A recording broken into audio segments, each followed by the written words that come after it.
Hello, I'm Brian Beaulieu. Thank you for joining us for this edition of FedWatch. Today is July 28th, 2023. And earlier this week, the Fed did it. They raised interest rates another 25 basis points to no one's surprise, really. Those Fed fund rate numbers now are the highest we've seen in 22 years. And it's been a breathtaking ride. Looking at a chart earlier today, and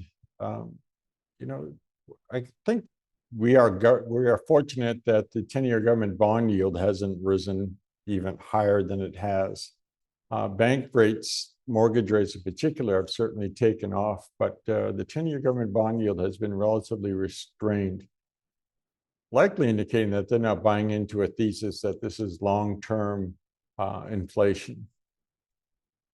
Getting to the point now where the money supply decline is coming back into trend with what was going on before COVID. So while the Fed's going to, between now and September or November, the Fed wants to see that the labor market is cooling. They want to see that the economy is cooling. I want to see if they're continuing to ease that money supply trend back into a normal long-term parameter. The timing could work out very, very well for us. There's a lot of chatter. This is the third topic today. There seems to be a lot of chatter about whether we're going to still see a recession. Are these interest rates really going to be difficult? I saw an article in the Wall Street Journal about one interest rate hikes. Most people haven't felt it. That's right. Most people have not felt it yet. Those interest rates have not started to bite into the consumer just yet. But that happens over the next couple of months. And if it gets compounded by the stock market correcting, things could get ugly pretty quickly. I think a tell in terms of where GDP is going is we're already seeing weakness in the manufacturing sector. I think that's a canary in the mine for GDP. Second quarter GDP was released this morning, yesterday morning rather, on Thursday, and it showed growth in the second quarter. And that again got the tongues wagging about, well, maybe there won't be a recession.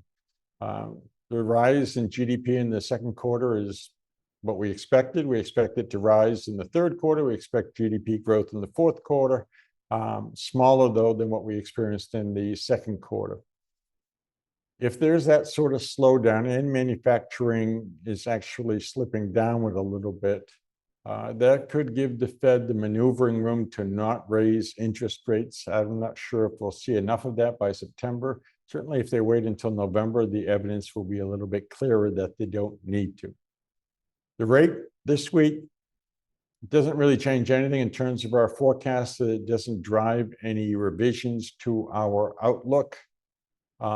It would be splendid if they were done right now in terms of being able to see that 2025 recovery start on time. We're getting to the point where the more they work the labor angle rather than the inflation angle in terms of wanting to drive down wages, the more tenuous that 2025 recovery begins. We're still on track for 2024 with a recovery in 2025.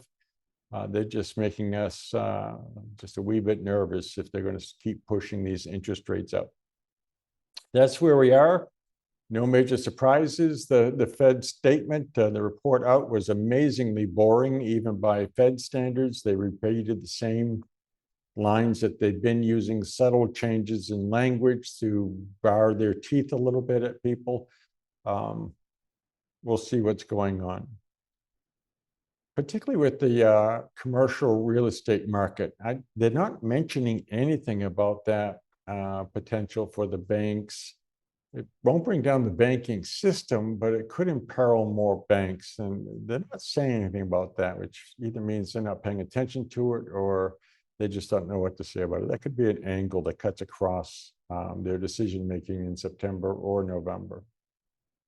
Thank you for watching this edition of FedWatch. On behalf of all of us at ITR Economics, we hope you have a great week.